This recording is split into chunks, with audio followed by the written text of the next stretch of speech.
2021-এর নিরিখে 26-এ বাড়বে। 2021-এ তৃণমূল জিতেছিল 214, এবার একটা হলেও আসন বাড়বে। আপনাদের কথা দিতে হবে সেই একটা আসন যেন এই দক্ষিণ 24 পরগনা থেকে হয়। এবার ভাঙড় তৃণমূল কংগ্রেসকে জিততে হবে, 31 দক্ষিণ 24 পরগনা করতে হবে। তার জন্য আমাদের যত পরিশ্রম করার করতে হবে, মানুষকে সাথে নিয়ে সংঘবদ্ধভাবে লড়তে হবে। আপনারা যেখানে বলবেন অভিষেক বন্দ্যোপাধ্যায় যাবে, যে বুথে ঢুকতে বলবেন ঢুকবে, যে পাড়ায় সভা সমিতি করতে বলবেন করবে, কিন্তু একটা বুথেও বিজেপিকে গণতান্ত্রিকভাবে মাথা ছাড়া দেওয়ার সুযোগ করা যাবে না। আমরা এদেরকে বাংলা বিরোধী বলেছিলাম, জমিদার বলেছিলাম। আজকের মানুষ বাংলায় বুঝতে পারছে যে কেন এদেরকে বাংলা বিরোধী বলা হয়েছে, কেন এদেরকে জমিদার বলা হয়েছে, কেন এদেরকে বলেছি বাংলা বিরোধী। তার কারণ শুধুমাত্র বাংলার প্রকল্প নয়, বাংলার রাস্তা, বাংলার বাড়ি, গরিব মানুষের 100 দিনের পারিশ্রমিক, 100 দিনের কাজের বরাদ্দই বন্ধ নয়, মানুষকে ভাতে মারতে চেয়েছে এই বিজেপির নরেন্দ্র মোদীর সরকার। তাই আজকে শুধুমাত্র এরা বাংলার প্রকল্পের টাকা বন্ধ করেই শান্ত নয়, বাংলার গরিব মানুষকে তার মৌলিক অধিকার থেকে বঞ্চিত করতে এসআইআর নিয়ে এসছে। এরা নিয়ে এসছে এসআইআর, আর মানুষ গণতান্ত্রিকভাবে ভোটের বাক্সে জবাব দিয়ে করবে এদের বিরুদ্ধে এফআইআর।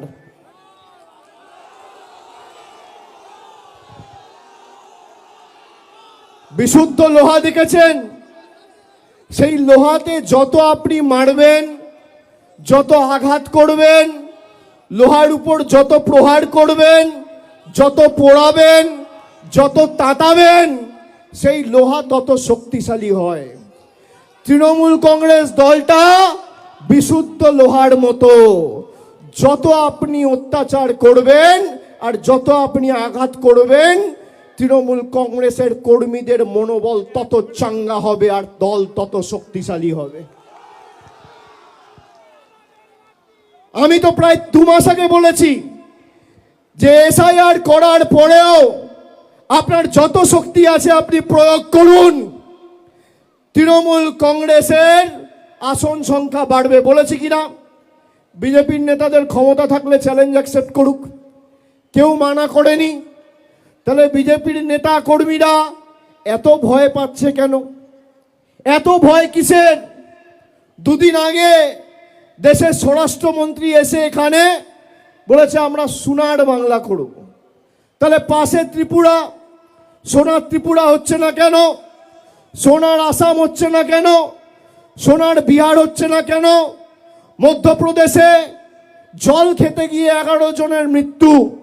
একটা মানুষকে বেঁচে থাকতে তার পানীয় জল প্রয়োজন, সেই পানীয় জল যে বিজেপির ডবল ইঞ্জিন সরকার দিতে পারে না, সেই বিজেপির গণতন্ত্র আর মানুষের অধিকার নিয়ে কথা বলার কোনো মৌলিক অধিকার নেই। যে বিজেপি আমলে দিল্লিতে বায়ু দূষিত হয়ে গেছে, মানুষ নিঃশ্বাস নিতে পারে না, জল দিতে পারে না, বায়ু দিতে পারে না, বলেছিল বছরে 2 কোটি বেকারদের চাকরি দেব। নরেন্দ্র মোদী আজকে ক্ষমতায় 11 বছর। 11 বছরে তাহলে কত চাকরি দেওয়া উচিত? 1 বছরে যদি 2 কোটি চাকরি দেওয়ার কথা এরা বলে থাকে, তাহলে 11 বছরে কত চাকরি হয়? 22 কোটি। কত চাকরি হয়? এদিকে যারা আছেন 1 বছরে 2 কোটি চাকরি দেবো বলেছিল, 11 বছরে কত চাকরি হয়? 22 কোটি। ভারতবর্ষে কটা বিধানসভা আছে? যেমন বাংলায় 294টা বিধানসভা রয়েছে, ভারতবর্ষ জুড়ে 4123টা বিধানসভা আছে। এই 4123টা বিধানসভার মধ্যে আমি বাংলার কথা ছেড়ে দিলাম, যদি গুজরাট বা উত্তরপ্রদেশের একটা বিধানসভায় নরেন্দ্র মোদী সরকার দেখাতে পারে 22 কোটি চাকরি আর 4123টা বিধানসভা। আপনি যদি ভাগ করেন তাহলে প্রত্যেক বিধানসভায় 53,000 চাকরি দেওয়ার কথা।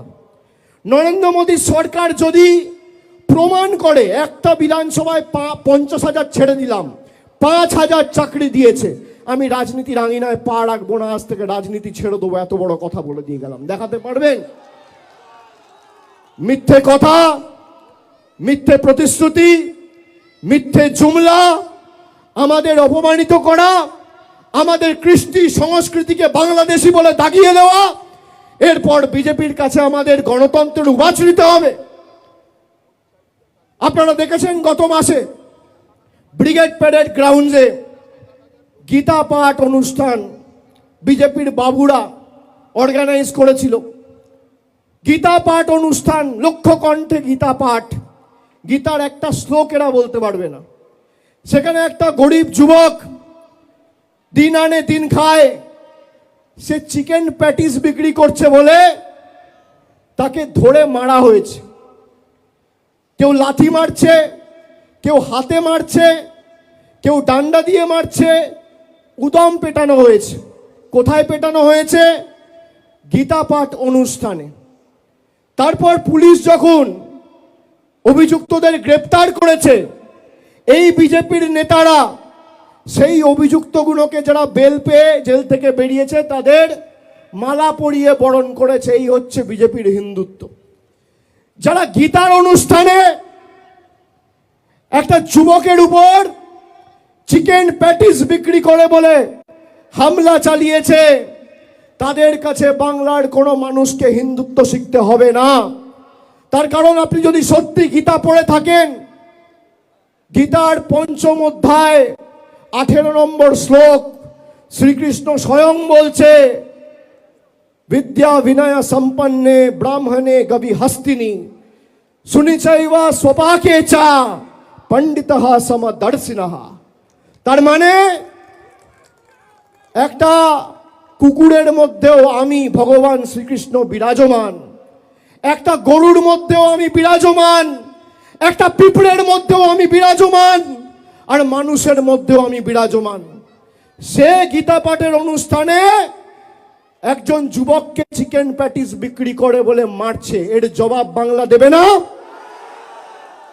কে কি খাবে, কে কি পড়বে, কে কি বিক্রি করবে, কে চিকেন রোল খাবে, কে ফিশ পাকোড়া খাবে, কে চাউমিন খাবে, কে ভেজ প্যাটিস খাবে, কে ডিমের ঝোল খাবে, কে কাতলা মাছ খাবে, দিল্লির বাবারা ঠিক করবে, দিল্লির নেতারা ঠিক করবে। আমরা কি পড়বো, আমরা কোথায় খাবো, আমরা কি কোথায় থাকবো, কি রঙের জামা পরবো, কাকে ভালোবাসবো, কাকে বিয়ে করব, আমার ফ্রিজে কি থাকবে, পাতে কি থাকবে, পরনে কি থাকবে, বিজেপির দালালরা ঠিক করবে। যতদিন মমতা বন্দ্যোপাধ্যায় তৃণমূল কংগ্রেস আছে, বাংলার মানুষের দিকে যদি চোখ উঁচু করে তাকিয়েছো, চোখ তুলে তাকিয়েছো, গণতান্ত্রিক ভাবে যেভাবে মানুষ জবাব দিয়েছে 24 আর 21 ভোটে, 26ও ব্যতিক্রম হবে না। আমি দক্ষিণ 24 পরগনার মায়েদের, ভাইদের, দাদাদের, সমবয়সীদের বলবো, আমি কাল থেকে জেলার বিভিন্ন প্রান্তে যাব। খালি এই জেলার দায়িত্বটা আপনারা নিজের কাঁধে নিন, বাকি বাংলা আমরা সামলে নেবো যারা তৃণমূল কংগ্রেসের সৈনিকরা আছি। আপনারা নেবেন, নেবেন।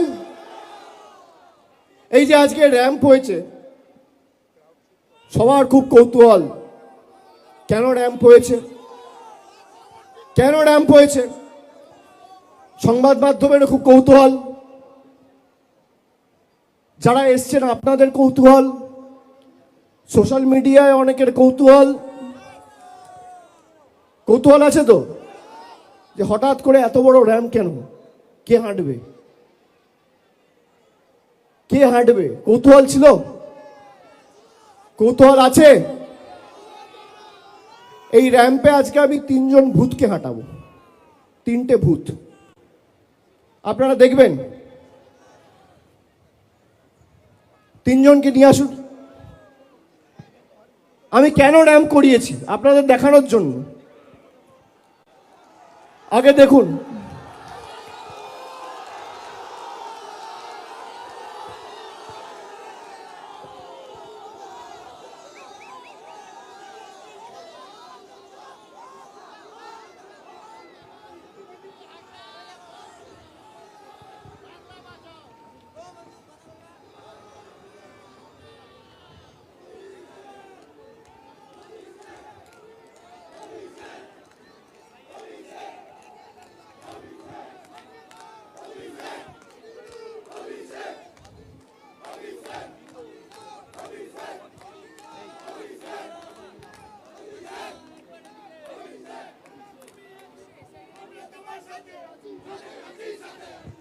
আসুন দিদি আসুন।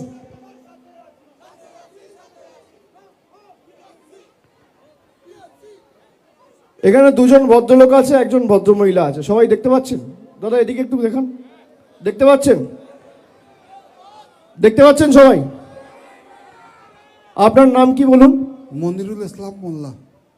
আপনার নাম কি দাদা? হরে কৃষ্ণ গিরি। আপনার নাম কি বৌদি? মিসেস মায়া দাস। আপনারা দেখতে পাচ্ছেন? এদিকে যারা আছে, এদিকে যারা আছে, এদিকে যারা আছে, সংবাদ মাধ্যমের বন্ধুরা সবাই দেখতে পাচ্ছেন? এখানে আমি একা আছি, আমার পাশে দুজন ভদ্রলোক, একজন ভদ্রমহিলা আছে। এই তিনজনকে দেখে কি মনে হচ্ছে আপনার? আসুন আমার সাথে আসুন। এই তিনজনকে দেখে কি মনে হচ্ছে আপনাদের? কি মনে হচ্ছে? কি মনে হচ্ছে? ঠিক মনে হচ্ছে? এই দুজন ভদ্রলোক দিয়ে দেখছেন, দুজনের বাড়ি হচ্ছে মেটিয়াবুরুজ বিধানসভা, আর বৌদির বাড়ি হচ্ছে কাকদ্বীপ বিধানসভা। দেখতে পাচ্ছেন? কি আমি একা দেখছেন না চারজন দেখছেন? কজন দেখছেন? কজন? এবার শুনুন, ইলেকশন কমিশন এদের দেখতে পাচ্ছেন না, এদের মৃত ঘোষণা করে দিয়েছে। এই জন্য আমি রাম মানিয়েছি। আর এরকম 3-4টে কেস না, খালি দক্ষিণ 24 পরগনা জেলায় 24 জন রয়েছে যারা জীবন্ত বহাল তবিয়তে রয়েছে, কিন্তু এদের দেখিয়ে দিয়েছে মারা গেছে। কোনোদিন মৃত ব্যক্তিদের র্যাম্পে হাঁটতে দেখেছেন? দেখেছেন? দেখেছেন? এই কারণ আমি তৈরি করেছি যে এদের কি চক্রান্ত, বাংলার মানুষ যাতে ভোটাধিকার প্রয়োগ না করতে পারে এদেরকে মৃত দেখিয়ে দেওয়া হয়েছে। আরে আমরা যতদিন আছি একটা মানুষের মৌলিক অধিকার আমরা যেতে দেবো না। দিল্লি আগামী দিন তৃণমূল যাবে, বিজেপির দালালরা তৈরি থাকো, ভ্যানিশ কুমার তৈরি থাকো, তৃণমূল দিল্লিতে যাবে। আজকে যা মাঠে লোক হয়েছে আমি ছেড়ে দিলাম। রাস্তায় পাটুলি থেকে আসার সময়, পাটুলি থেকে শুরু করে এই ময়দান অবধি প্রায় 20-22 কিলোমিটার রাস্তা, সোনারপুর হয়ে এলাম। রাস্তার দুধারে যা লোক ছিল, 1/3 লোক যদি দিল্লিতে যায়, জ্ঞানেশ কুমার অমিত শাহ বানের জলে ভেসে যাবে, চোখে দেখা যাবে না। খালি রাস্তায় যা লোক ছিল বানের জলে ভেসে যাবেন। আজকে এসআইআর এর কারণে যারা মারা গেছেন তাদের দায় কার? অপরিকল্পিত এসআইআর এর কারণে যারা আত্মহত্যা করছেন তাদের মৃত্যুর দায় কার? আজকেও একজন ভদ্রমহিলা